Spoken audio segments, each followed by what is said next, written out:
It's time to duel. Ever since April 18th of 2000, many a 90s kid, myself included, and a little bit older, have been captivated by that catchphrase. Welcome back, everyone, to Cafe Yesterday. It is your man, BatBlood24, back again for another episode of Nostalgia. Today's topic, Yu-Gi-Oh! And let's face it, that original theme was an absolute banger. In fact, I remember by the very first structure deck, it was Yugi's Dark Magician deck. Not knowing a thing about the game itself, all I knew at the time was that the card designs were absolutely killer. Not to take anything away from Kaiba's Blue Eyes White Dragon, Joey's Red Eyes Black Dragon, or even Pegasus's Relinquished, even though that thing, quite frankly, gave me a nightmare or two. But I also still remember every Saturday I was glued to that TV wondering what Yugi, Joey, Taya, and Tristan were getting up to in their adventures next. From Duelist Kingdom to Battle City, Waking the Dragons, and so on. It was just a good time every time I turned on that television. And I was wondering just what kind of crazy strategy or card combination or protagonist plot armor was going to protect Yugi from getting his butt kicked every single duel. Honestly, I don't know if I would have minded if he lost one or two times extra, but you know how that goes.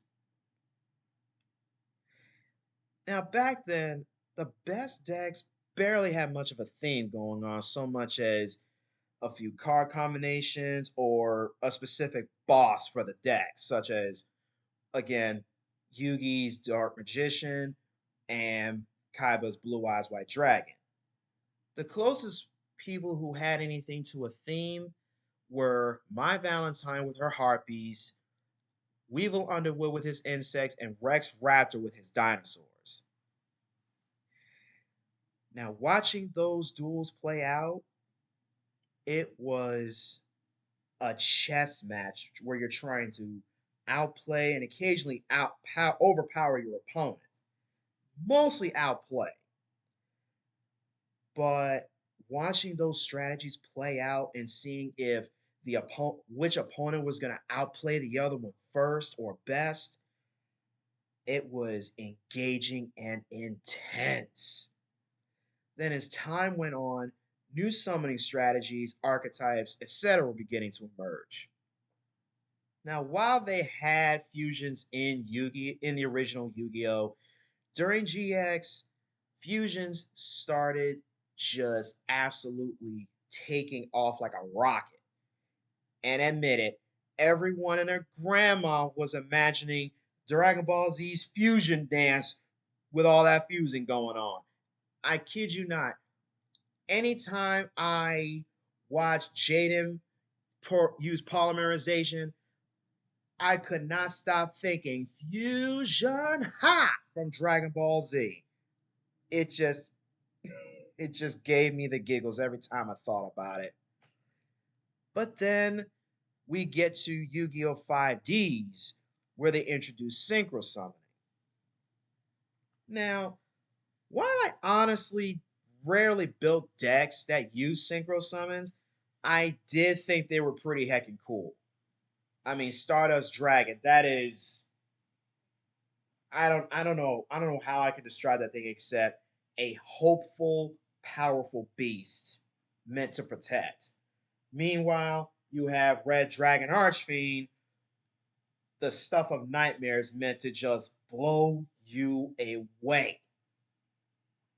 And come to think of it, I never realized this until later on, but every main protagonist in Yu-Gi-Oh! For a point had a boss monster that had 2,500 attack points, and their rival usually had a beast that had 3,000 attack points, but the rival more often than not lost. Kind of interesting, right? Now, after synchro summoning, we get into Ixie summoning. And then after that, we get into pendulum summoning. And then after that, we get into link summoning.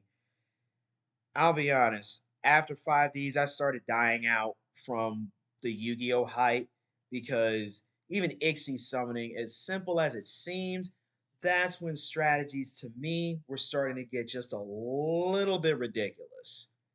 Being able to summon so many monsters in the same turn with such complicated strategies, that was starting to take off with Ixies, and it got even worse with pendulums.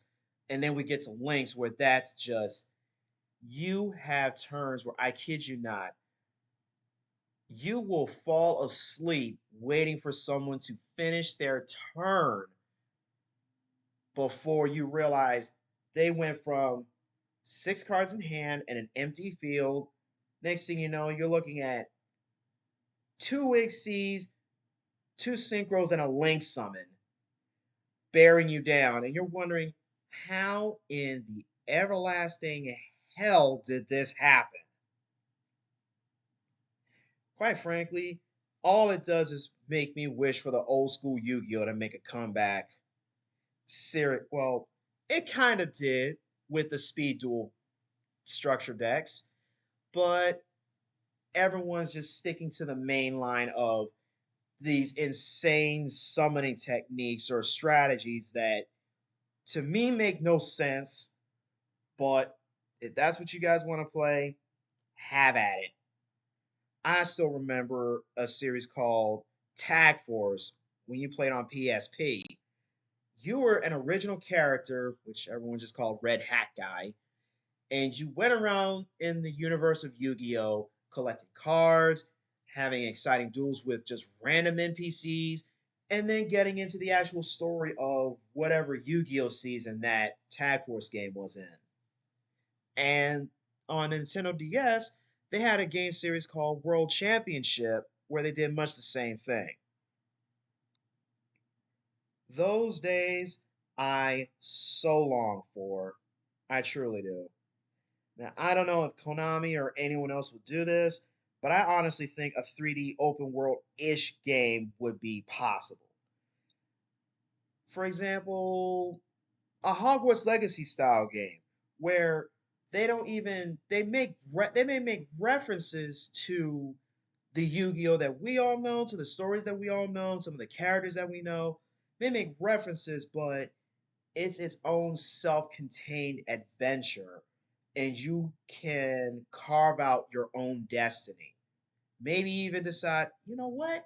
I want to play the villain and I want to be the villain in this role, where instead of fighting against the main villain of the game, you can actually choose to join up with them and maybe even take over the entire organization and just rule the world or what have you. I personally think that would be a lot more fun than just building a deck and going against an AI that may or may not do something insanely crazy. There's, yes, I'm talking about Master Duel. I'm not knocking it, but let's face it, that's pretty much all there is to it. It's more designed for regular players to go against each other remotely. I personally am more of a solo adventurer. So that might just be me voicing my own gripes. Now, who knows? Maybe sometime in the future, someone will actually hear this podcast and be like, you know what? That might not be a bad idea. Let me go to Konami and see what they've got to say about it. I suppose we can only hope. In the meantime, you guys have been amazing. So thank you for joining me for yet another episode. I hope to see you all next time.